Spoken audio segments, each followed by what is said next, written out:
الله وبركاته. إن الحمد لله نحمده ونستعينه ونستغفره ونؤمن به ونتوكل عليه ونعوذ بالله من شرور أنفسنا ومن سيئات أعمالنا. من يهده الله فلا مضل له ومن يضلله فلا هادي له. وأشهد أن لا إله إلا الله وحده لا شريك له وأشهد أن محمدا عبده ورسوله. قال الله تعالى: يا أيها الذين آمنوا اتقوا الله حق تقاته ولا تموتن إلا وأنتم مسلمون. يا أيها الناس اتقوا ربكم الذي خلقكم من نفس واحدة وخلق منها زوجها وبث منهما رجالا كثيرا ونساء واتقوا الله الذي تساءلون به والأرحام إن الله كان عليكم رقيبا. يا أيها الذين آمنوا اتقوا الله وقولوا قولا سديدا يصلح لكم أعمالكم ويغفر لكم ذنوبكم ومن يطع الله ورسوله فقد فاز فوزا عظيما. صدق الله العظيم. قال النبي صلى الله عليه وسلم: إن أصدق الحديث كتاب الله وأحسن الهدي هدي محمد صلى الله عليه وسلم وشر الأمور محدثاتها وكل محدثة بدعة وكل بدعة ضلالة وكل ضلالة في النار أو كما قال. أما بعد، أوصيكم نفسي أولا بتقوى الله. قال الله تعالى في القرآن الكريم: واتقوا الله ويعلمكم الله. صدق الله العلي العظيم. قال النبي صلى الله عليه وسلم: اللهم إني أسألك علما نافعا أو كما قال. புகழ் அனைத்தும் இந்த உலகத்தை படைத்து பரிபாலித்து ரசித்து வரக்கூடிய ஏகனான அல்லாஹ் ஒருவனுக்கு உரித்தாகட்டும். மேலும் அல்லாஹுடைய சாந்தியும் சமாதானமும் இந்த உலகத்திற்கு நேர்வழி காட்ட வந்த அனைத்து இறை தூதர்கள் மீதும், குறிப்பாக இறுதி தூதர் ஸல்லல்லாஹு அலைஹி வஸல்லம் அவர்கள் மீதும், மேலும் அவருடைய சொல்லையும் செயலையும் தமது உயிரினும் மேலாக மதித்து வாழ்ந்த சத்திய சஹாபாக்கள் மீதும், இன்னும் அவர்களை பின்பற்றக்கூடிய நல்லோர் அனைவர்கள் மீதும், இந்த உரையை கேட்டுக்கொண்டிருக்கக்கூடிய இஸ்லாமிய சகோதர சகோதரிகள் அனைவர்கள் மீதும் குறையின்றி நிலவட்டும் என பிரார்த்தனை செய்தவனாக ஆர்வம் செய்கின்றேன். நாம் எப்படி அல்லாஹுடைய இல்லத்தில் அல்லாஹுடைய கடமை நிறைவேற்றுவதற்காக வேண்டிய ஒன்றுபடும் இருக்கின்றோமோ, இதே போன்ற நாளை மறுமை நாளில் அல்லாஹுடைய திருப்தியை பெற்ற மக்களாக நம்மையும் நம் குடும்பத்தாரையும் ஜன்னத்துல் ஃபிர்தௌஸ் என்று சொல்லக்கூடிய சொர்க்கத்தில் அல்லாஹ் தஆலா நுழைவிப்பானாக. ஆமீன். அன்பிற்கினிய இஸ்லாமிய சகோதரர்களே, பெரியோர்களே, இன்றைய ஜும்மாவுடைய உரையின் தலைப்பு மாணவர்களே என்ற தலைப்பின் கீழ் சில விஷயங்களை சொல்ல ஆசைப்படுகின்றேன். காரணம் என்னவென்று சொன்னால், தமிழகத்தில் 12ஆம் வகுப்பிற்கான பொதுத் தேர்வு முடிவு கடந்த 6/5/2024 என்று வெளியிடப்பட்டிருக்கின்றது. அதில் கடந்த ஆண்டை விட, சென்ற ஆண்டை விட இந்த ஆண்டு 94.56% மாணவர்கள் தேர்ச்சி பெற்று இருக்கின்றார்கள். அதே போன்று இன்று 10/5/2024 இன்று 10ஆம் வகுப்பிற்கான பொதுத் தேர்வு முடிவு வெளியிடப்பட்டிருக்கின்றது. அந்த தேர்வின் முடிவில் 90.07% மாணவ மாணவியர்கள் வெற்றி பெற்று இருக்கின்றார்கள். இந்த சதவீதம் கடந்த ஆண்டுகளை விட சற்று அதிகமாக இருப்பதாகவே கல்வியாளர்கள் தெரிவிக்கின்றார்கள். ஆக இப்படிப்பட்ட தேர்வுடைய முடிவு வந்திருக்கக்கூடிய சந்தர்ப்பத்தில் மாணவர்கள் தம்முடைய எதிர்காலத்துடைய லட்சியத்தை அடிப்படையாக கொண்டு 12ஆம் வகுப்பு படித்த மாணவர்கள் இனி நம்முடைய நோக்கம், நம்முடைய குறிக்கோள் எதனை நோக்கி இருக்க வேண்டும் என்பதாக அவர்கள் தம்மை தயார்படுத்திக் கொண்டிருக்கின்றார்கள். அதே போன்று 10ஆம் வகுப்பிலே தேர்ச்சி பெற்ற மாணவ மாணவியர்கள் வரக்கூடிய ஆண்டுகளில் தம்முடைய குரூப் எதை நோக்கி செல்ல வேண்டும் என்பதாக அவர்கள் தேர்ந்தெடுப்பார்கள். ஆக இப்படிப்பட்ட சந்தர்ப்பத்தில் முஸ்லிம்களாகிய நாம் எப்படிப்பட்ட ஒரு கல்வியை நாம் தேர்ந்தெடுக்க வேண்டும், முஸ்லிம் மாணவ மாணவியர்கள் எப்படிப்பட்ட ஒரு கல்விக்கு முன்னுரிமை தர வேண்டும் என்பதைத்தான் இன்றைய ஜும்மாவுடைய உரையிலே மிக சுருக்கமாகவும் இன்ஷா அல்லாஹ் தெளிவாகவும் பார்க்க இருக்கின்றோம். நபிகள் நாயகம் ஸல்லல்லாஹு அலைஹி வஸல்லம் தம்முடைய துஆக்களில் அதிகமாக இந்த விஷயத்தை கேட்பார்கள். அல்லாஹும்ம இன்னி அஸ்அலுக இல்மன் நாஃபிஆ. இறைவா, நான் உன்னிடத்தில் கேட்கின்றேன், பயனுள்ள கல்வி எனக்கு கொடு என்பதாக அல்லாஹ்விடத்தில் கேட்பார்கள். ஆக இஸ்லாம் இந்த கல்வியை 2 விதமாக பிரிக்கின்றது. நாம் எல்லாம் எல்லா இடத்திலும் கேட்டிருப்போம் உலக கல்வி மார்க்க கல்வி என்பதாக. அவ்வாறு இஸ்லாம் ஒருபோதும் பிரிக்கவே இல்லை. இஸ்லாம் பிரிக்கக்கூடிய கல்வி என்னவென்று சொன்னால் இல்மன் நாஃபிஆ, பயனுள்ள கல்வி, பயனற்ற கல்வி. இந்த இரண்டு விதமாகத்தான் இஸ்லாம் பிரிக்கின்றது.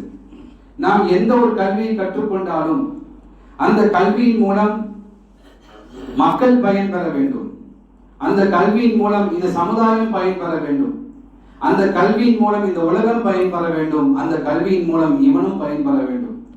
ஆக இப்படிப்பட்ட ஒரு பயனுள்ள கல்வியை தான் கற்றுக்கொள்ள வேண்டும் என்பதை இபாதத்தாக இஸ்லாம் ஆக்கி இருக்கின்றது. ஆக இன்றைய மாணவ மாணவனுடைய நோக்கம் எல்லாம் என்னவென்று சொன்னால் அனைவருமே மருத்துவராக வேண்டும், அனைவருக்குமே ஆசை நான் டாக்டர் ஆக வேண்டும், எம்எஸ் படிக்க வேண்டும், பிஎஸ் படிக்க வேண்டும், டிஎஸ் படிக்க வேண்டும், இப்படி ஏதாவது ஒன்றை படிக்க வேண்டும் என்ற அந்த மருத்துவத்தை நோக்கி பல் மருத்துவராக வேண்டும் அல்லது எம்பிபிஎஸ் மருத்துவராக வேண்டும், இப்படி ஏதாவது ஒரு துறையிலே தன்னுடைய மருத்துவ துறையிலே தன்னை கால் பதிக்க வேண்டும் என்பதாக எல்லா மாணவ மாணவர்களும் விரும்புகின்றார்கள். அல்ஹம்துலில்லாஹ், நல்ல ஒரு முடிவுதான். ஆனால் அனைவருமே மருத்துவத்தை நோக்கி சென்று கொண்டிருந்தார். மருத்துவ துறைதான் இந்த உலகத்திற்கு ஒரு எடுத்துக்காட்டாக, நம்முடைய வாழ்க்கைக்கு ஒரு வழிகாட்டியாக, நம்முடைய எதிர்காலத்திற்கு ஒரு உறுதுணையாக இருக்கும் என்பதாக மாணவிகள் உடைய அந்த எண்ணத்திற்கு ஒரு சாவு மணி அடித்தது போன்று நீட் என்ற பொதுத் தேர்வை கொண்டு வந்து வைத்தார்கள். அந்த நீட் என்ற பொதுத் தேர்வு வந்ததின் விளைவாக யாரெல்லாம் நன்றாக படிப்பார்களோ, மருத்துவ கனவிலே யாரெல்லாம் இருந்து கொண்டிருந்தார்களோ, அப்படிப்பட்ட மக்கள் எல்லாம் நாம் அதில் தேர்ச்சி பெற முடியுமா என்பதாக எண்ணி அதில் தேர்ச்சி பெற முடியாத பல மாணவ மாணவிகள் தற்கொலை செய்து கொள்ளக்கூடிய காட்சிகளை நாம் பார்த்து கொண்டிருக்கின்றோம். கடந்த ஞாயிற்றுக்கிழமை நீட் தேர்வு நடந்திருக்கின்றது. அது முடிவு இன்னும் வெளியிடப்படவில்லை. அந்த முடிவு வெளியிடப்பட்ட பிறகு அல்லது வெளியிடப்பதற்கு முன்பாக பலவிதமான தற்கொலைகள் நம்முடைய நாட்டிலே ஏற்படலாம். காரணம், தம்முடைய கனவை, தம்முடைய லட்சியத்தை அடைய முடியவில்லை என்று சொன்னால் மாணவ மாணவிகள் உடனடியாக தம்முடைய வாழ்க்கையை முடித்துக் கொள்ளக்கூடிய நிலைமைக்கு சென்று விடுகின்றார்கள். ஆக இது எந்த ஒரு மாணவ மாணவர்களுக்கும் அழகான ஒரு செயல் அல்ல. போராட வேண்டும், போராட வேண்டும், போராடிக்கொண்டே இருக்க வேண்டும். அந்த போராட்டத்தில் தம்மால் ஈடு கொடுக்க முடியவில்லை என்று சொன்னால் தம்முடைய பாதையை மாற்றிக்கொண்டு போராட வேண்டும். அதிலும் முடியவில்லை என்று சொன்னால் மீண்டும் பாதையை மாற்றிக்கொண்டு போராடி கொண்டிருக்க வேண்டும். ஆக இப்படி யார் போராடுகின்றார்களோ அப்படிப்பட்டவர்கள் வெற்றி பெறுகின்றார்கள். அந்த போராட்டத்துடைய துவக்கத்திலே யார் தோன்றி விடுகின்றார்களோ அவர்கள் தம்முடைய வாழ்க்கையை முடித்துக் கொள்கின்றார்கள். ஆக அன்பான இஸ்லாமிய சகோதரர்களே, ஒரு மகிழ்ச்சியான செய்தி என்னவென்று சொன்னால் இன்றைய காலகட்டத்தில் முஸ்லிம்களால் நடத்தப்படக்கூடிய பல கல்லூரிகள் நாம் விரும்பக்கூடிய இரண்டு கல்விகளையும் கலந்து கொடுக்கக்கூடிய கல்வியாக இருந்து கொண்டிருக்கின்றது. பெண்களுக்கு எடுத்துக்கொள்ளும் என்று சொன்னால் ஹிதாயா என்று சொல்லக்கூடிய ஒரு கல்லூரி ஆரம்பிக்கப்பட்டு நடந்து கொண்டிருக்கின்றது. ஆண்களுக்கு எடுத்துக்கொள்வோம் சொன்னால் திருச்சியில் இனாம்குளத்தூரிலே ஒரு கல்லூரி ஆரம்பிக்கப்பட்டு இருக்கின்றது. அதே போன்று பலவிதமான கல்லூரிகள் சென்னையிலே, தமிழகத்திலே பல இடங்களிலே இரண்டு கல்வியும் கலந்து கொடுக்கக்கூடிய கல்வியை நம்மால் பார்க்க முடிகின்றது. ஆக இன்றைய மாணவ மாணவிய சமுதாயம் இத்தகைய கல்வியிலே தன்னுடைய நோக்கத்தை வைத்துக் கொள்ள வேண்டும். இத்தகைய கல்வியின் மூலம், இந்த கல்வி கற்பதன் மூலம் நான் பயன் பெறுகின்றேனா, என்னுடைய மறுமை வாழ்க்கைக்கு பயன் தருகின்றதா என்பதை யோசிக்க வேண்டும். ஒரு காலம் இருந்தது 20 ஆண்டுகளுக்கு முன்பாக, யாரெல்லாம் ஒழுங்காக படிக்கவில்லையோ, யாரெல்லாம் வீட்டுக்கு அடங்கவில்லையோ, யாரெல்லாம் ஊர் சுற்றி கொண்டு திரிகின்றார்களோ அப்படிப்பட்ட பிள்ளைகள் எல்லாம் கொண்டு போய் மதரசாவிலே சென்று அடைத்தார்கள். மதரசாவுடைய ஆசிரியத்தில் ஒப்படைத்தார்கள். எப்படியாவது என்னுடைய மகனை நல்ல நிலைமைக்கு கொண்டு வாருங்கள் என்பதாக ஒப்படைத்தார்கள். அப்படி ஒப்படைத்து பல மாணவர்கள் அதில் நல்லவர்களாக மாறியிருக்கின்றார்கள், பல மாணவர்கள் தீயவராகவும் மாறியிருக்கின்றார்கள். ஆக இப்படிப்பட்ட கட்டத்தில் இன்று பார்ப்போம் என்று சொன்னால் ஒரே நேரத்திலே இரண்டு விதமான சவால்களை செய்யக்கூடிய, நீங்கள் பட்டப்படிப்பு படிக்கக்கூடிய அளவுக்கு மார்க்கத்துடைய கல்வியும் கற்றுக்கொள்ளக்கூடிய இரண்டு நோக்கத்தையும் அடையக்கூடிய அளவுக்கு இன்று கல்லூரிகள் அதிகமாக வந்து கொண்டிருக்கின்றது. அப்படிப்பட்ட கல்லூரி மீது கவனம் செலுத்த வேண்டும். அப்படிப்பட்ட கல்விதான் இந்த பயம் தரக்கூடிய கல்விதான் நம்முடைய இம்மை வாழ்க்கைக்கு மட்டுமல்ல மறுமை வாழ்க்கைக்கும் மிகப்பெரிய ஒரு துணையாக இருக்கும் என்பதை நாம் புரிந்து கொள்ள வேண்டும். ஆக அந்த அடிப்படையில் ஒரு முஸ்லிம் அவன் பெறக்கூடியவற்றில் சிறந்த விஷயம் என்னென்று சொன்னால் அறிவுதான் அவனுக்கு ஒரு சிறந்த ஒரு ஆயுதமாக, சிறந்த ஒரு கருவியாக இருந்து கொண்டிருக்கிறது. இந்த அறிவு என்று சொன்னால் கல்வி என்பதை நாம் புரிந்து கொள்ள வேண்டும். இந்த கல்வியின் மூலம்தான் மனிதன் மதிக்கப்படுகின்றான். கற்றோருக்கு செல்லும் இடமெல்லாம் சிறப்பு என்பதாக நாம் கேட்டு இருக்கின்றோம். ஆக அதே போன்று இந்த கல்விக்கு நாம் அதிக முக்கியத்துவம் தர வேண்டும். அதிலும் குறிப்பாக அல்லாஹை குறித்தும் அல்லாஹுடைய தூதரை குறித்தும் நாம் அறிந்து கொள்கின்றோம் என்று சொன்னால் அதற்கு மகத்தான அதிகமாக சிறப்பு உண்டு என்பதை இஸ்லாம் நமக்கு சொல்லித் தருகின்றது. இந்த அல்லாஹையும் அல்லாஹுடைய தூதரையும் அறிந்து கொள்ளக்கூடிய கல்வி கற்பதன் மூலம் நமக்கு இம்மையிலும் மறுமையிலும் உயர்ந்த அந்தஸ்தை வழங்குவதாக அல்லாஹ் வாக்களிக்கின்றார். நான் மீண்டும் சொல்கின்றேன், மதரசாவை கொண்டு உங்கள் பிள்ளைகளை அடையுங்கள் என்பதாக சொல்லவில்லை. இந்த இரண்டு கல்வியும் இணைந்து படிக்கக்கூடிய அளவுக்கு இன்று கல்லூரிகள் இருந்து கொண்டிருக்கின்றது. ஆக அந்த கல்லூரியிலே கூட நம்முடைய கவனத்தை செலுத்த வேண்டும். எத்தனையோ மருத்துவர்கள் தம்முடைய மருத்துவ படிப்பை முடித்துவிட்டு மீண்டும் மார்க்கத்துடைய படிப்பை படிக்கக்கூடிய மருத்துவர்களும் இருந்து கொண்டிருக்கின்றார்கள். ஆனால் இன்றைய நூற்றாண்டுகளில் பார்க்கின்றோம், இந்த 21ஆம் நூற்றாண்டுகளில் இரண்டு கல்வியும் சமபங்காக மாணவர்களுக்கு மாணவியர்களுக்கு ஆண்களுக்கும் பெண்களுக்கும் தரக்கூடிய கல்லூரிகள் பெருகிக் கொண்டு வருகின்றது. அத்தகைய கல்லூரிகளில் நம்முடைய கவனத்தை செலுத்த வேண்டும். இப்படி செலுத்துவதன் மூலம் நமக்கு இம்மையிலும் மறுமையிலும் உயர்ந்த அந்தஸ்து கிடைக்கும். அல்லாஹ் சொல்கின்றான்,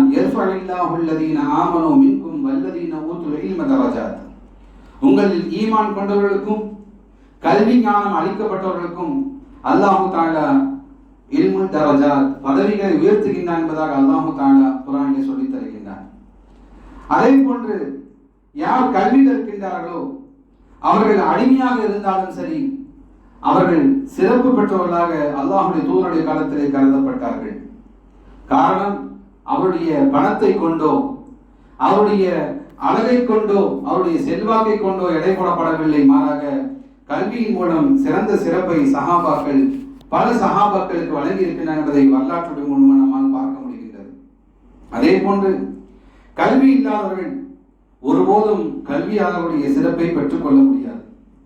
இன்று நம்முடைய நாட்டிலே பார்க்கின்றோம், ஒரு கல்லூரியிலும் படிக்காத ஒருவர் நாட்டிலே நான் படித்து எத்தனையோ பட்டம் பெற்று விட்டேன் என்பதாக சொல்லி, என்னிடம் பணம் இருக்கின்றது, என்னிடம் செல்வாக்கு இருக்கின்றது, என்னுடன் அதிகமான மதிப்பு மரியாதை இருக்கின்றது என்பதாக சொல்லி ஊர் முழுவதும் சுற்றக்கூடிய பலரை நாட்டில் நாம் பார்த்துக் கொண்டிருக்கின்றோம்.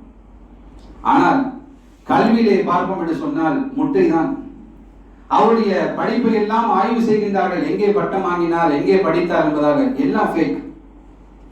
அவரும் ஃபேக், அவர் வாங்கின பட்ட படிப்பும் எல்லாம் ஃபேக்காக பொய்யாக இருந்து கொண்டிருக்கிறார். அவரே ஒரு பொய்யர்.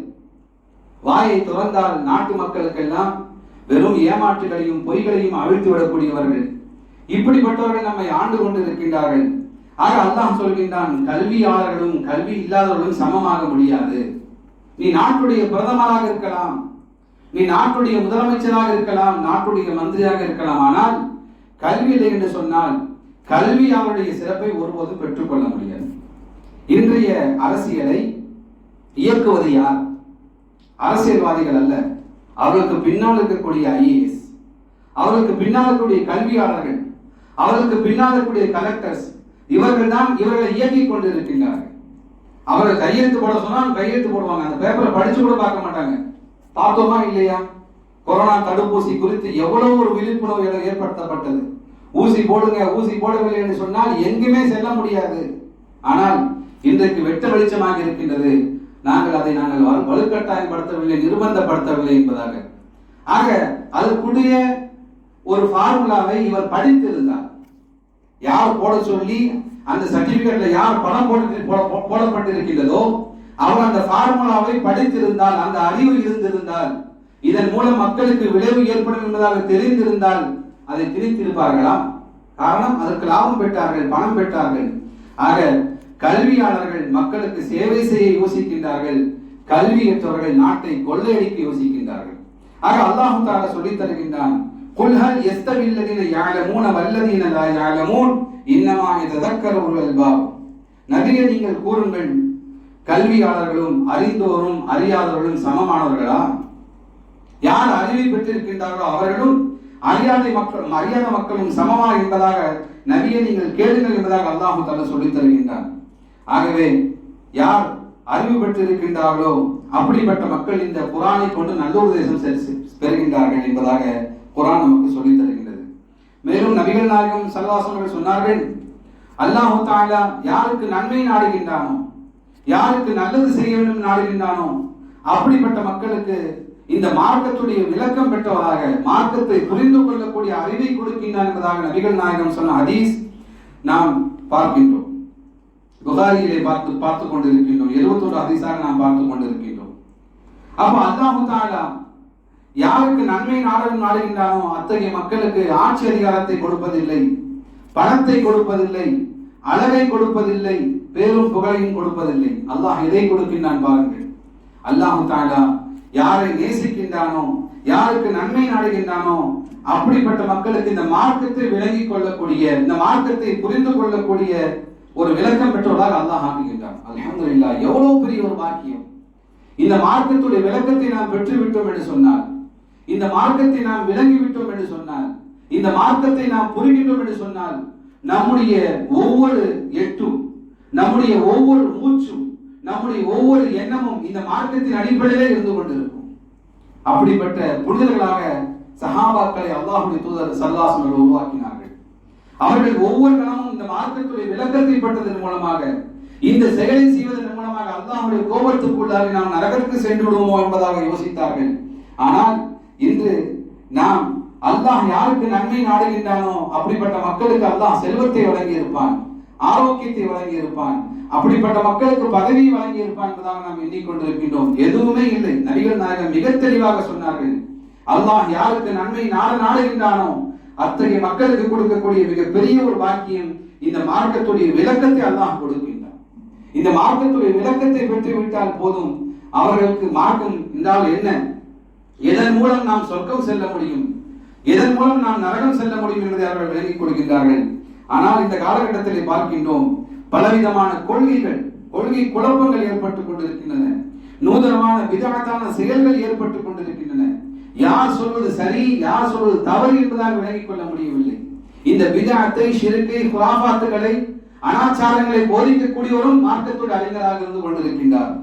இது எல்லாம் ஹராம், இதெல்லாம் பிதஅத், இதெல்லாம் செய்யக்கூடாது, இதன் மூலம் அல்லாஹ்வுடைய அன்பை நாம் பெற முடியாது என்று சொல்லக்கூடியவரும் மார்க்கத்துடைய அறிவை பெற்றவராக இருந்து கொண்டிருக்கின்றார். பொதுமக்களாகிய நாம் சற்று குழம்பித்தான் போகின்றோம். எது சரி, எது தவறு? தாயத்தை ஓதி கட்டி விடுறது யாரு? அவரும் ஒரு ஹஸரத். இதன் மூலம் அல்லாஹ் உங்களை பாதுகாப்பான், ஒரு நோய் நொடி வராது என்பதாக சொல்லி இதை கையில கட்டிலே எரிங்க என்பதாக பல வண்ணங்களில் கையில் கட்டி விடுவர் யார்? அவரும் ஒரு மார்க்கத்துடைய அறிஞர் என்பதாக போற்றப்படுகின்றார். ஆனால் இதை கட்டுவதன் மூலம் அல்லாஹ்வுடைய கோபத்துக்கு நீங்கள் ஏற்படுவீர்கள், உங்களுடைய துஆ அல்லாஹ் ஏற்றுக்கொள்ளப்பட மாட்டான், இது மிகப்பெரிய ஷிர்க், இணை வைப்பு என்று சொல்வரும் மார்க்கத்துடைய அறிஞர். நீங்க கல்கத்தாவுடைய நிறைய பேர் இருந்து கொண்டிருக்கின்றார்கள். அவரிடம் நம்மால் போராட முடியவில்லை. அவர்கள் கேட்கக்கூடிய ஒரே கேள்வி, இது எங்க ஊர் மௌலானா கட்டினது, அவருக்கு தெரியாதா இது ஹராம் என்று நீங்க புதுசா சொல்றீங்களா என்பதாக நம்மிடம் தொடர்ந்து வாதிடக்கூடிய எத்தனையோ பேரை நாம் பார்த்துக் கொண்டிருக்கின்றோம். ஆக இப்படிப்பட்ட சந்தர்ப்பத்தில் யார் மார்க்கத்தை விளங்கிக் கொள்கின்றார்களோ, யார் புரிந்து கொள்கின்றார்களோ அவர்கள் இந்த குழப்பத்திலிருந்து தப்பிக்கின்றார்கள். இதெல்லாம் அல்லாஹ்வுடைய தூதர் அனுமதிக்காத ஒன்று, இது அல்லாஹ் விரும்பாத ஒன்று. தாயத்து தொங்க விடுவதன் மூலம் நம்முடைய அமல்களும், நம்முடைய துஆக்களும், நம்முடைய தொழுகைகளும் அல்லாஹ் ஏற்றுக்கொள்வதில்லை என்பதை விளங்கிக் கொள்ளக்கூடிய மக்கள் அதை விட்டு விலகிக் கொள்கின்றார்கள். இந்த விளக்கத்தை அல்லாஹ் கொடுக்கின்றான். ஆக முடிந்தவரை, போதுமானவரை இந்த மார்க்கத்துடைய விஷயத்தை நாம் சற்று கவனம் செலுத்த வேண்டும். இந்த மார்க்கத்தை நாம் புரிந்து கொள்ள முயற்சி எடுக்க வேண்டும். இந்த மார்க்கத்துடைய கல்வியை கற்றுக்கொள்வதன் மூலம், பயனுள்ள இந்த மார்க்க கல்வியை கற்றுக்கொள்வதன் மூலம் நமக்கு பலவிதமான நன்மைகள் உண்டு என்பதை அல்லாஹ்வுடைய தூதர் ஸல்லல்லாஹு அலைஹி வஸல்லம் சொன்னார்கள். ரசூலுல்லாஹி ஸல்லல்லாஹு அலைஹி வஸல்லம் ஹதீஸ் அபூ தர்தா ரலியல்லாஹு அன்ஹு அறிவிக்கின்றார்கள், யார் இந்த பயனுள்ள கல்வியை தேடி செல்கின்றார்களோ அவர்கள் உண்டான சொர்க்கத்துக்குண்டான பாதையை அல்லாஹ் லேசாக்குகின்றான். அது மட்டுமல்லாமல் யார் இந்த கல்வியை, மார்க்கத்துடைய கல்வியை தேடிக்கொண்டிருக்கின்றார்களோ அவர்களுக்கு அல்லாஹ் தஆலா ஒரு மலக்குமாரை நியமிக்கின்றான். அவர்கள் தம்முடைய ரெக்கைகளை தாழ்ந்து விரிக்கின்றார்கள். கல்வியாளர்களுக்காக வேண்டி வானத்துள்ள மலக்குமார்களும் பூமியில் உள்ள மீன்களும் உலகத்தில் அனைத்து ஜீவராசிகளும் இவர்களுக்காக அல்லாஹ்விடம் துஆ செய்து கொண்டிருக்கின்றது. இந்த மனிதனுக்காக வேண்டி அல்லாஹ்விடம் பாவ மன்னிப்பு தேடிக் கொண்டிருக்கின்றது என்பதாக நபிகள் நாயகம் ஸல்லல்லாஹு அலைஹி வஸல்லம் சொன்னார்கள். மேலும் சொன்னார்கள், எந்த அளவுக்கு இந்த மார்க்கத்தை கற்றுக்கொள்ளக்கூடிய சிறப்பு என்னவென்று சொன்னால், அவன் மற்ற எல்லாவற்றையும் விட அவன் சிறந்தவனாக கணிக்கப்படுகின்றான். நட்சத்திரங்களை விட, சந்திரனை விட மிகுந்த ஒரு சிறப்பு பெற்றவனாக பெறுகின்றான். மேலும் சொன்னார்கள், அல் உலமா வரசத்துல் அம்பியா, அறிஞர்கள் கல்வியாளர்கள் தான் நபிமாருடைய வாரிசுகள் என்பதாக ரசூலுல்லாஹி ஸல்லல்லாஹு அலைஹி வஸல்லம் சொன்னார்கள். மேலும் சொன்னார்கள், நபிமார்கள் தீனாரையோ திர்ஹமையோ விட்டு செல்லவில்லை, மாறாக இந்த கல்வி அறிவை விட்டு சென்றிருக்கின்றார்கள். அதை யார் எடுத்துக்கொள்கின்றார்களோ அவர்கள் தான் பாக்கியவான்கள் என்று சொன்ன ஹதீஸ் அபீதாவுதிலும் திருமதியிலும் பதிவு செய்யப்பட்டிருக்கிறது. ஆக இந்த கல்வியை நாம் கற்றுக்கொண்டோம் என்று சொன்னால், மார்க்கத்தை நாம் புரிந்து கொண்டோம் என்று சொன்னால், இஸ்லாத்தை நாம் விலகிக் கொண்டோம் என்று சொன்னால், அதை விட ஒரு சிறப்பு ஏதும் இல்லை என்பதை நாம் புரிந்து கொள்ள வேண்டும். ஆகவே நாம் நம்முடைய கவனத்தை, நம்முடைய போக்கஸை கொஞ்சம் இப்படி திருப்ப வேண்டும். நம்முடைய மார்க்கத்தை நாம் கற்றுக்கொள்வோம், நம்முடைய மார்க்கத்தை நாம் புரிந்து கொள்வோம். நமக்கு வயதாகிவிட்டது, இந்த வயதில் கற்றுக்கொள்ள முடியுமா என்பதாக எந்த விதமான எல்லையும் இல்லை. இமாம் ஷாஃபி அவர்கள் அறிவிக்கின்றார்கள், நான் வாழ்க்கை முழுவதுமே மாணவனாக இருக்க ஆசைப்படுகின்றேன். இமாம் ஷாஃபி ரஹ்மத்துல்லாஹி அவர்கள் சொல்கின்றார்கள், நான் வாழ்க்கை முழுவதுமே ஒரு மாணவனாக இருக்க ஆசைப்படுகின்றேன், கற்றுக்கொள்ள வேண்டும் என்பதாக. ஆக இன்று பலவிதமான தொழில்நுட்பங்கள், இங்கு இருந்து கொண்டு நீங்கள் அரபி நாட்டில் இருக்கக்கூடிய அரபு ஆசிரியர்கள் நீங்கள் கற்றுக்கொள்ளலாம். இங்கு இருந்து கொண்டு நீங்கள் மேலே நாட்டில் இருக்கக்கூடிய மார்க்கத்துடைய ஸ்காலரிடம் நீங்கள் இஸ்லாத்தை கற்றுக்கொள்ளலாம். ஆக இப்படி தொழில்நுட்பம் நமக்கு வளர்ந்திருக்கும் போது நம்முடைய கவனம் எல்லாம் இதை விட்டு வேறு பக்கம் திரும்புகின்றது சொன்னால், இதன் காரணமாக நாம் நஷ்டப்படுகின்றோம். நாம் இந்த மார்க்கத்தை விட்டு கொஞ்சம் கொஞ்சமாக விலகுகின்றோம். அத்தகைய ஆபத்தை விட்டு அல்லாஹ் நம்மை காப்பாற்றுவானாக. ஆக இப்படிப்பட்ட சந்தர்ப்பத்தில் இத்தகைய கல்விகளை கற்கக்கூடிய மாணவர்கள், பயனுள்ள கல்வியை கற்றுக்கொள்ளக்கூடிய மாணவர்கள், அவர்களுக்காக வேண்டி ஒரு சில உபதேசங்களை இஸ்லாம் நமக்கு சொல்லித் தருகின்றது. முதலாவது என்னவென்று சொன்னால், நாம் கல்வியை கற்றுக்கொள்ளும் போது நமக்கு இஹ்லாஸ் என்று சொல்லக்கூடிய மன தூய்மை அவசியம். ஏனென்று சொன்னால், இந்த கல்வியை நாம் ஏன் கற்கின்றோம்? எந்த ஒரு கல்வி நீங்கள் கற்றாலும் சரி, இந்த கல்வியை நாம் ஏன் படிக்கின்றோம்? நாம் ஏன் இந்த துறையை நாம் தேர்ந்தெடுத்திருக்கின்றோம்? நாம் எதற்காக இதை நாம் படிக்க வேண்டும் என்ற ஒரு உள தூய்மை அவசியம். நாம் எந்த ஒரு கல்வியை கற்றாலும் சரி, இதன் மூலம் அல்லாஹ்வுடைய திருப்தியை நாம் பெற்றுக்கொள்ள முடியுமா? இதன் மூலம் அல்லாஹ்வுடைய அன்பை பெற்றுக்கொள்ள முடியுமா? இதன் மூலம் அல்லாஹ்வுடைய தூதருடைய கோபத்துக்கு நாம் ஆளாகுவோமா என்பதை எல்லாம் யோசித்து உள தூய்மையோடு ஒரு கல்வியை நாம் கற்றுக்கொள்ள வேண்டும். காரணம் என்னவென்று சொன்னால், ரசூலுல்லாஹி ஸல்லல்லாஹு அலைஹி வஸல்லம் சொல்கின்றார்கள், நாளைக்கு மறுமை நாளில் அல்லாஹ்விடம் ஒரு சிறந்த ஒரு மார்க்கத்துடைய அறிஞர் கொண்டு வரப்படுவார். உலகத்துல பார்த்தோம் சொன்னா, அவர் பேச ஆரம்பித்தால் சுமார் ஆயிரக்கணக்கான மக்கள் வெயிலில் நின்று கேட்டுக் கொண்டிருப்பார்கள். அவர் பேச ஆரம்பித்து விட்டார் என்று சொன்னால், அவருடைய பேச்சை கேட்பதற்காக தொலைதூரத்திலிருந்து பயணம் செய்து வருவார்கள். அவர் வீடியோவில் பேசினாலும் சரி, அவர் டிவியில் பேசினாலும் சரி, அனைவருமே அவருடைய பேச்சுக்கு அடிமையாக இருப்பார்கள். அந்த அளவுக்கு சிறப்பு பெற்ற ஒரு மார்க்கத்துடைய அறிஞர். அவர் கல்வியை கற்றார். கல்வியை கற்று நாளைக்கு மறுமை நாள் அல்லாஹ்விடத்திலே அவர் விஷயமாக முதலில் தீர்ப்பளிக்கப்படுகின்றது. அல்லாஹ் தஆலா மார்க்கத்துடைய அறிஞரை பார்த்து கேட்கின்றான், நீங்கள் குர்ஆனை கற்றுக்கொண்டீர்களா?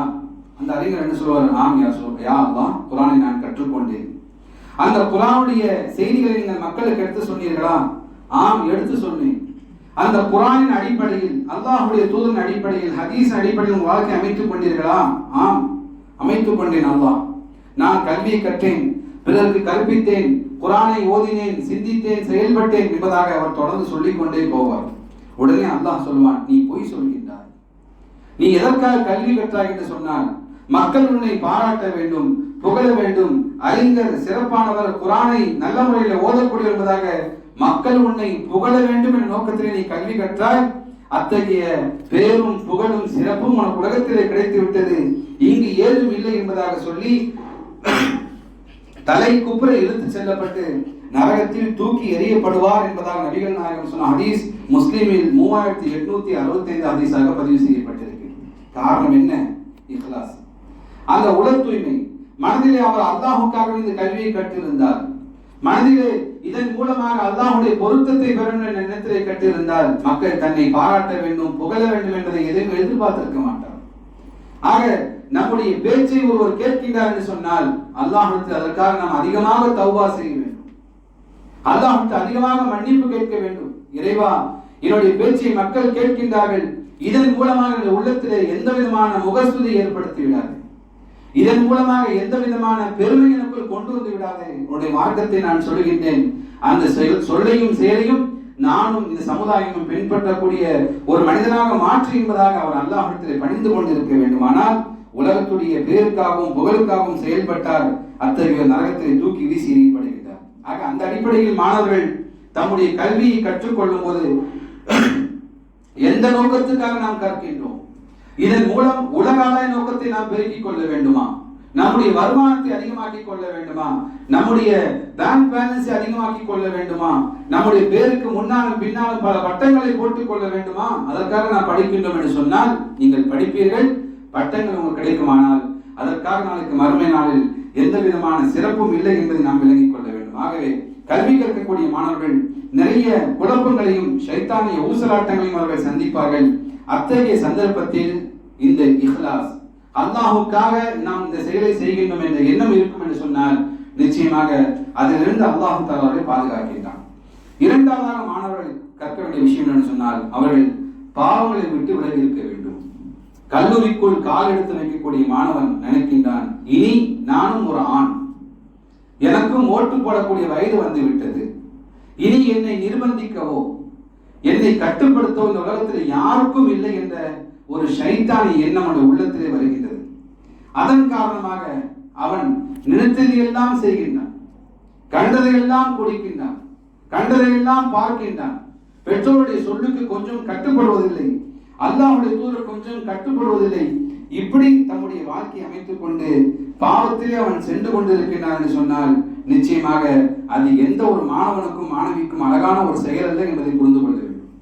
இன்றைய காலகட்டத்திலே மாணவர்களுக்கு ஈக்குவலாக மாணவிகளும் அதில் போட்டியில் இருந்து கொண்டிருக்கின்றார்கள். ஆபாசமாக உடை அணிவது, அவர்களும் தம்முடைய உடல் அலங்காரத்தை எல்லா யூடியூபிலும் பேஸ்புக்கிலும் காட்டிக் கொண்டிருப்பது, இன்னும் ஒருபடி சொல்ல போனால் ஆண்களை கொண்டு அவர்களும் புகைப்பிடிப்பது, மது அருந்துவது, இத்தகைய சொல்லிக்கொண்டே போகலாம் அனாச்சாரங்களில் பெண்கள் ஈடுபட்டுக் கொண்டிருக்கின்றார்கள். ஆகவே இத்தகைய பருவத்தை அடைந்த மாணவர்கள் பாவங்களை விட்டு விலகிக் கொள்ள வேண்டும். காரணம் அல்லாஹ் சொல்கின்றான், வத்தகுல்லாஹ் வ யுஅல்லிமுக்குமுல்லாஹ், அல்லாஹ்வை அஞ்சிக் கொள்ளுங்கள், அல்லாஹ் உங்களுக்கு கல்வியை தருவான்.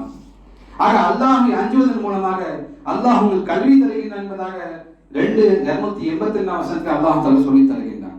ஆக அல்லாஹ்வை அஞ்சிக் கொள்ள வேண்டும்.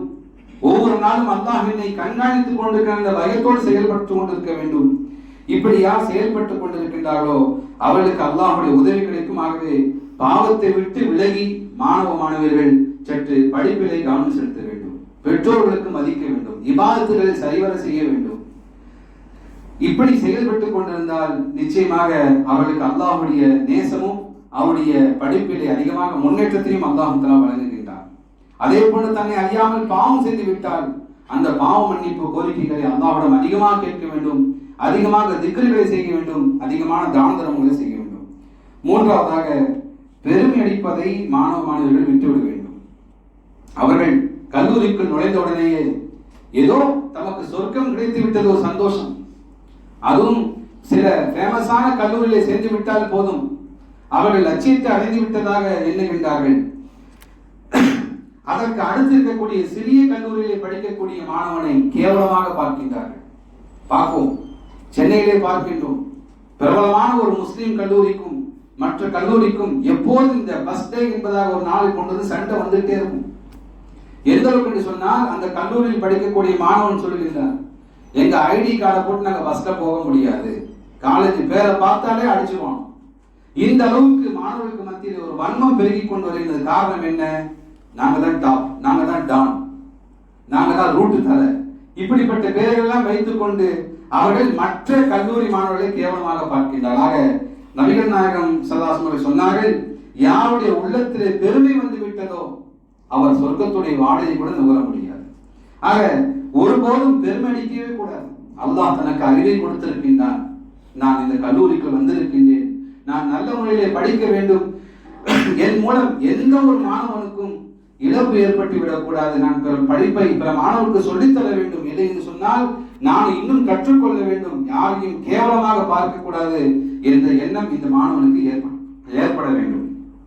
நான்காவது பார்ப்போம் என்று சொன்னால், கல்வியை முக்கியமானது துவங்க வேண்டும். எந்த கல்வியில் எது நமக்கு முக்கியமானதோ அதற்கு முன்னுரிமை கொடுக்க வேண்டும். இவன் ஃபர்ஸ்ட் இயர் சேர்ந்திருப்பான், இவனுடைய எய்ம் எல்லாம் தேர்ட் இயருடைய ஸ்டூடெண்ட் எப்படி இருக்கான், அவன் பைக்ல வரானே, அவன் ஜாலியா இருக்கானே, இவன் சேர்ந்தது ஃபர்ஸ்ட் இயர். இவன் மூணாவது வருடம் படிக்கக்கூடிய மாணவனை பார்த்து அதை போன்று ஆக வேண்டும், அவனை போன்று நாமும் அழகாக, நாமும் இடுக்காக, நாமும் உயர்ந்த வாகனத்திலே வர வேண்டும் என்பதாக இவனுடைய பாதையை விட்டுவிட்டு மூன்றாம் ஆண்டு படிக்கக்கூடிய மாணவனை பார்த்து இவன் சூடு போட்டுக் கொள்கின்றான். அது மிக தவறு. ஆகவே கல்வி கற்கும் போது நமக்கு எது ஒதுக்கப்பட்டிருக்கிறதோ, நமக்கு எதை முன்னுரிமை கொடுக்க வேண்டுமோ அதை நாம் முன்னுரிமை கொடுக்க வேண்டும். இஸ்லாம் மிக தெளிவாக சொல்லித் தருகின்றது. மக்களுக்கு தொலை வைக்கின்றார் என்று சொன்னால் அனைவரும் யார் வேண்டுமானாலும் தொலை வைத்து விடலாம் என்ற நிலை இல்லை. மாறாக யாருக்கு அல்லாஹ்வுடைய வேதத்தை நல்ல முறையில் ஓத தெரியுமோ அவர்கள் தொலை வைக்கட்டும் என்பதாக நபிகள் நாயகம் சொன்னார்கள். அதிலும் அனைவரும் சமமாக இருந்தால் யாருக்கு ஹதீஸ் அதிகமாக தெரியுமோ அவர் மக்களுக்கு தலைமை தாங்கி தொலை வைக்கட்டும் என்பதாக சொன்னார்கள்.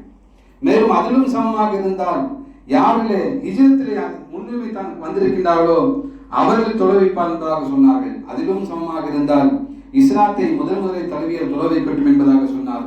அதிலும் சமமாக இருந்தால் நபிகள் நாயகம் சொன்னார்கள், ஒரு மனிதனுடைய அதிகாரத்தில் அவருடைய அனுமதியின்றி யாரும் தலைமை தாங்கி தொலை வைக்க வேண்டாம் என்பதாக சொன்னார்கள். ஒரு இமாமுடைய அனுமதி இல்லாமல் யாரும் தொலை வைப்பதற்கு அனுமதி இல்லை என்பதை ரசூலுல்லாஹி ஸல்லல்லாஹு அலைஹி வஸல்லம் சொன்னார்கள். இமாம் யாருக்கு படிக்கின்றாரோ அவர் தொலை வைக்க வேண்டும். இமாம் வரல, இமாம் ஒரு தகவல் தருகின்றார், அவர் தொலை வைக்க வேண்டும். அதை விடுத்து நான் பெரிய தாடி வச்சிருக்கேன், நான் பெரிய ஜுபா போட்டிருக்கேன், நான் அங்க மக்கால படிச்சேன், மதீனால படிச்சேன் என்பதாக யாருக்கும் தொலை வைக்க அனுமதி இல்லை. நபிகள் நாயகம் சொன்னார்கள், ஒரு மனிதனுடைய வீட்டில் அவரது விருப்பின் மீது யாரும் அனுமதியின்றி அமர வேண்டாம் என்ற சொன்ன ஹதீஸ் முஸ்லிமில் 1192 ஹதீஸாக பதிவு செய்யப்பட்டிருக்கின்றது. ஆக முக்கியமான விஷயத்தை தேர்ந்தெடுக்க வேண்டும் என்பதை இந்த ஹதீஸ் நமக்கு சொல்லித் தருகின்றது. ஐந்தாவது பார்ப்போம் என்று சொன்னால், படிப்படியாக மாணவ மாணவியர்கள் கல்வியை கற்றுக்கொள்ள வேண்டும். எந்த ஒரு கல்வியை கற்றாலும் சரி படிப்படியாக கல்வியை கற்றுக்கொள்ள வேண்டும். ஆரம்பத்திலே சிரமமாக இருக்கும், அதன் பிறகு அந்த கல்லூரியிலே படிப்பிலே அதிகமாக கவனம் செலுத்த வேண்டும். ஓய்வு நேரங்களில் படிப்பிலே நாம் கவனம் செலுத்த வேண்டும். தம்முடைய ஓய்வு நேரங்களில் வீணாக ஊர் சுற்றுவதையும் பொழுதுபோக்காக இருப்பதையும் விட்டு படிப்பிலே கவனம் செலுத்த வேண்டும். ஆறாவதாக அறிஞரிடம் பாடம் கற்பிக்க வேண்டும், கற்றுக்கொள்ள வேண்டும். நாம் படிக்கின்றோம் என்று சொன்னால் யார் அந்த கல்வியிலே சிறந்ததாக இருக்கின்றாரோ அப்படிப்பட்ட அறிஞர்கள் நாம் படிக்க வேண்டும். காலேஜில் படிச்சிட்டோம், வந்த பிறகு நாம் படிக்கின்றோம் என்று சொன்னால் ஆல்ரெடி படித்த ஒரு மாணவன் இருப்பான், அதே சமயம் அந்த கல்லூரியிலே படித்த பேராசிரியர் இருந்து கொண்டிருப்பார். நாம் பேராசிரியருக்கு நாம் முன்னுரிமை தர வேண்டும். அதே போன்று சிறந்த நூல்களை நாம் அதிகமாக நாம் படிக்க முன் வர வேண்டும். ஏழாவதாக பார்ப்போம் என்று சொன்னால், விடாமுயற்சி மாணவ மாணவர்களுக்கு அவசியமாக இருந்து கொண்டிருக்கின்றது. யார் கல்வி கற்க விரும்புகின்றார்களோ அவர்கள் அதிகமாக விடாமுயற்சியை மேற்கொள்ள வேண்டும். அரபியில் ஒரு பழமொழி இருக்கின்றது, மண் ஜத்த வஜத. யார் முயற்சிக்கின்றார்களோ அவர் பெற்றுக் கொள்கின்றார் என்பதாக அரபியிலே சொல்கின்றார். யார் முயற்சிப்பாரோ அவர் வெற்றி அடைவார் என்பதாக அரபியில் ஒரு பழமொழி இருக்கின்றதாகவே விடாமுயற்சி மாணவ மாணவர்களுக்கு மிக அவசியமாக இருந்து கொண்டிருக்கின்றது. ஆக இப்படிப்பட்ட பழக்க வழக்கத்தை கொண்டு வந்து எட்டாவதாக இபாதத்துக்கு நாம் அதிகமாக முக்கியத்துவம் தர வேண்டும். கல்லூரியில் படிக்கக்கூடிய மாணவ மாணவிகள் இபாதத் விஷயத்தில் மிக மிக மோசமாக இருந்து கொண்டிருக்கின்றார்கள். ஃபஜ்ருக்கு வருவதில்லை, இஷாவுக்கு வருவதில்லை, அசர தொழுவதில்லை. ஆக இப்படி இபாதத் விஷயத்தில் பொடுபோக்காக இருந்து கொண்டிருக்கின்றார்கள். நீங்கள் இபாதத்தை நீங்கள் விட்டு விட்டால் நிச்சயமாக அல்லாஹ்வுடைய தொடர்பை நீங்கள் துண்டித்துக் கொள்கின்றீர்கள். காரணம், அல்லாஹ் சொல்கின்றான், இன்ன ஸலாத தன்ஹா அனில் ஃபஹ்ஷாஇ வல் முன்கர். தொழுகை என்பது உங்களை மானக்கேடான விஷயத்தை விட்டு தடுக்கும் என்பதாக அல்லாஹ் சொல்கின்றான். அந்த தொழுகை நீங்கள் விட்டு விட்டால் மானக்கேடான விஷயங்களை செய்ய ஆரம்பித்து விடுவீர்கள். புகைப்பிடிப்பது சர்வசாதாரணமாக இருந்து கொண்டிருக்கிறது. ஒரு சென்னையில் இருக்கக்கூடிய ஒரு முஸ்லிம் கல்லூரி, பேராசிரியர் மாணவர் இருவரும் சேர்ந்து நின்று ஒரே இடத்துல புகைப்பிடிக்கின்றார். ஏதாவது இருக்கா, ஷேர் பண்ணி குடிக்கின்றார்கள். இதையெல்லாம் கேள்விப்படும் போது இந்த முஸ்லிம் கல்லூரி என்பதாக சொல்லிக்கொண்டு, இஸ்லாத்தின் அடிப்படையில் செயல்படுகின்ற கல்லூரி என்பதாக மக்கள் மத்தியில் சொல்லிக்கொண்டு இப்படிப்பட்ட செயல்களை செய்கின்றார்கள் சொன்னால் எந்த அளவுக்கு மிக மோசமான ஒரு செயலாக இருந்து கொண்டிருக்கிறது. அதிலும் மிக கவலைக்குரிய செயல் என்று சொன்னால், இந்த வெள்ளிக்கிழமை நாட்களில் அந்த கல்லூரியில் இருக்கக்கூடிய அதிகமான மாணவ மாணவர்கள் தொழுவதே இல்லை. காரணம் என்னன்னு சொன்னால், ஜும்மாவா தொழுணுமா, எதுக்கு? இப்படிப்பட்ட கேள்வியை கேட்கும் போது அங்க படிக்கக்கூடிய சகமானவர்கள் ஆச்சரியப்படுகின்றார்கள். என்ன ஒரு முஸ்லீம் கல்லூரி என்பதாக நாம் படிக்கின்றோம், ஆனா பெரிய பள்ளிவாசல் இருக்கின்றது, எல்லாம் பிரம்மாண்டமாக இருந்து கொண்டிருக்கின்றது. ஆனால் பணத்தை மையமாக நோக்கமாக செயல்பட்டு கொண்டு இபாதத்தை நாம் கோட்டை விட்டு விட்டோம் என்று சொன்னால் நிச்சயமாக மிக பெரிய ஒரு நஷ்டம் அவர்களுக்கு மட்டுமல்ல, நாளைக்கு மறுமை நாளில் கல்லூரியை நடத்தக்கூடிய ஒவ்வொருவரும் அல்லாஹ்விடம் பதில் சொல்லப்படும் கடமைப்பட்டவர்கள். இறுதியாக 9வதாக கல்வியை கற்றுக்கொள்வதற்கு ஒருபோதும் நாம் வெட்கப்படவே கூடாது. கல்வியை கற்றுக்கொள்ள யார் வெட்கப்படுகின்றானோ அவன் ஒருபோதும் கல்வியை கற்றுக்கொள்ள மாட்டான். ஆகவே தனக்கு எல்லாம் தெரியும், நான் பார்த்துக்குவேன், கூகுள் தான் இருக்காரு பார்த்துக்குவேன் என்பதாக சொல்லி நாம் ஒருபோதும் நம்முடைய கல்வியின் மீது நாம் பெருமைப்பட்டுக் கொண்டு கேள்வி கேட்காமல் அதை கற்றுக்கொள்ள முன்வராமல் நாம் ஒருபோதும் இருக்கக்கூடாது. ஆக இப்படிப்பட்ட விஷயங்கள், இந்த 9 விஷயங்களை மாணவர்கள் பின்பற்ற வேண்டும். இறுதியாக கடைசியாக இத்தகைய கல்லூரியில் யார் படிக்கின்றார்களோ அவர்களுக்கு வசதியற்ற மாணவர்களுக்கு வசதியானவர்கள் சற்று உதவி செய்யும் முன்வர வேண்டும். ஸ்காலர்ஷிப் கொடுக்கின்றார் என்று சொன்னால் அந்த ஸ்காலர்ஷிப்பில் நம்முடைய பங்காக சேர்த்து ஒரு ஜமாத்து ஸ்காலர்ஷிப் கொடுக்கணும்னு சொன்னால் அதில் தம்முடைய பங்காக கற்று இந்த ஜகாத்துடைய பணத்தை நாம் அதில் கொடுக்க வேண்டும். அதன் மூலமாக அந்த மாணவனுடைய எதிர்காலத்துடைய கல்விக்கு மிகப்பெரிய வெளிச்சமாக அமையும். அதே போல் ஸ்காலர்ஷிப் தரக்கூடிய இயக்கங்கள் கவனிக்க வேண்டிய விஷயம் என்று சொன்னால் அந்த ஸ்காலர்ஷிப் உடைய பணத்தை பங்கு போட்டு பிரிச்சு 1000 ரூபாய் 500 ரூபாய் என்பதாக நாம் கொடுத்து விட்டோம் என்று சொன்னால் யாருக்கும் எந்த விதமான பயனும் இல்லை. நீங்கள் சொல்லிக் கொள்ளலாம், நான் இந்த வருஷம் சுமார் 3 லட்சம் ரூபாய் ஸ்காலர்ஷிப் கொடுத்துருக்கேன். எத்தனை பேர் கொடுத்தீங்க? 500 பேர் கொடுத்துருக்கோம். 3 லட்சம் ரூபாய் 500 பேர் கொடுத்தா யாருக்கு கொண்டு போய் சேர்க்க முடியும்? ஆகவே இயக்கங்கள் என்ன செய்ய வேண்டும் என்று சொன்னால் நன்றாக படிக்கக்கூடிய அல்லது நன்றாக படிக்காத இருவரையும் தேர்வெடுக்க வேண்டும். ஏன்னு சொன்னால் அனைவருமே ஜெயிக்கக்கூடிய குதிரையில தான் பணம் கட்டுகின்றார்கள். நீங்க நல்ல மார்க்கா, நான் பொறுப்பேற்றுக்கிறேன், உங்களுக்கு நல்ல மார்க்கா பொறுப்பு. ஆக ஜெயிக்கக்கூடிய குதிரைகளை பணம் கட்டுவது ஒன்றும் பெரிய சாதனை இல்லை. படிக்காத ஒரு மாணவனை படிக்க வைக்க வேண்டும். மக்கு மாணவனை அவன் முதல் மாணவனாக ஆக்குவதுதான் மிகப்பெரிய வெற்றி. அப்படித்தான் சஹாபாக்களை நபிகள் நாயகம் ஸல்லல்லாஹு அலைஹி வஸல்லம் உருவாக்கினார்கள். யாரெல்லாம் இவர் பார்த்தால் என்னுடைய தந்தை நெஞ்சடைத்து இறந்திருப்பார் என்பதாக யாரை பார்த்து சொன்னார்களோ அப்படிப்பட்டவர்களுக்கு உயர்ந்த ஒரு பதவியை ரசூலுல்லாஹி ஸல்லல்லாஹு அலைஹி வஸல்லம் கொடுத்தார்கள். எந்த சஹாபாக்கள் எல்லாம் அபூ ஜஹலும் அபூ லஹபும் கொடுமைப்படுத்தினானோ அந்த சஹாபாக்களுக்கு அதிகமான விலை கொடுத்து வாங்கி உரிமை விட்டார்கள். சொன்னார்கள், பிலாலுக்கு நீ எவ்வளவுதான் விலை சொல்லியிருந்தாலும் சரி, நான் அனைத்தையும் கொடுத்து நான் மீட்டி இருப்பேன் என்பதாக சஹாபாக்கள் சொன்னார்கள். ஆகவே படிக்காத மாணவன் மீதும் கவனம் செலுத்துவது இயக்கங்களுக்கும் ஆசிரியர்களுக்கும் மிகப்பெரிய ஒரு பொறுப்பாக இருந்து கொண்டிருக்கிறது. அதே போல் நீங்கள் வழங்கக்கூடிய உதவிகளை ஏறத்தாழ சரியாக படிக்காத மாணவனுக்கும் சற்று முன்னுரிமை கொடுங்கள். அவனுடைய படிப்பிலே கவனம் செலுத்துங்கள். அவனுக்கு ஆர்வம் ஊட்டுங்கள், உற்சாகப்படுத்துங்கள். ரிசல்ட் பார்த்த உடனே 300 240 நீ எல்லாம் வேஸ்ட், நீ எல்லாம் உட்பட மாட்டேன், நீ எல்லாம் முன்னேற மாட்டேன், நீ எல்லாம் படிச்சு வேஸ்ட், இப்படிப்பட்ட வார்த்தைகளை அவர்கள் சொல்லும் போது நீங்கள் தரக்கூடிய வெறும் 10,000க்கும் 20,000க்கும் கேவலப்பட வேண்டுமா? நீங்கள் தரக்கூடிய வெறும் 50,000க்கு கேவலப்பட வேண்டுமா? அவன் நினைத்தால் உங்களையும் மிஞ்சி உங்களுடைய பணத்தையும் மிஞ்சி அல்லாஹ் தஆலா மேல உயரத்தில் கொண்டு வந்து வைப்பான். ஆம், எந்த நபிகள் நாயகம் ஸல்லல்லாஹு அலைஹி வஸல்லம் அவர்களை மக்காவை விட்டு துரத்தினார்களோ, இங்க ஊருக்குள் கால் வைக்க கூட என்பதாக சொன்னார்களோ, அதே முஹம்மது தான் மக்காவை ஆளக்கூடிய அளவுக்கு அல்லாஹ் தஆலா மிகப்பெரிய ஒரு பொறுப்பை கொடுத்தான். ஆகவே எந்த ஒரு மாணவனையும் நாம் ஒருபோதும் நெகட்டிவாக, ஒருபோதும் தரக்குறைவாக பேசக்கூடாது. அவன் தேர்ச்சி பெறாமல் இருந்தாலும் சரி, நாம் அவனை உற்சாகப்படுத்த வேண்டும். பரவாயில்லை, நீ எழுது, அடுத்த முறை பாஸ் ஆக நான் சொல்லித் தருகிறேன். இப்படி உற்சாகப்படுத்தும் போதுதான் அவனுடைய நோக்கம் மார்க்கத்தின் அடிப்படையில் அவன் கவனம் செலுத்துவான். அவனுடைய நோக்கம் எல்லாம் சரியாக இருந்து கொண்டிருக்கும். அதை விடுத்து நாம் படிக்கக்கூடிய மாணவனை மட்டும் முதுவை தட்டி கொடுத்து படிக்காத மாணவனை கீழே தள்ளிவிட்டோம் என்று சொன்னால் இதற்கு நாம் ஒவ்வொருவரும் அல்லாஹ்விடம் பதில் சொல்லியாக வேண்டும். அப்படிப்பட்ட ஒரு துர்பாக்கியமான நிலைமையை அல்லாஹ் நம்மை காப்பாற்றுவானாக. எல்லா மாணவ மாணவிகளுக்கும் அல்லாஹையும் அல்லாஹ் ரசூலையும் புரிந்து செயல்படக்கூடிய நன்மக்களாக அல்லாஹ் தஆக்கி வருவானாக. பாரக்கல்லாஹு லனா வ லக்கும் ஃபில் ஆகிரத்தி வல் ஹக்கீம் இன்னஹு தஆலா ஜவாதுன் கரீம் ரவுஃபுர் ரஹீம் ஹலீம்.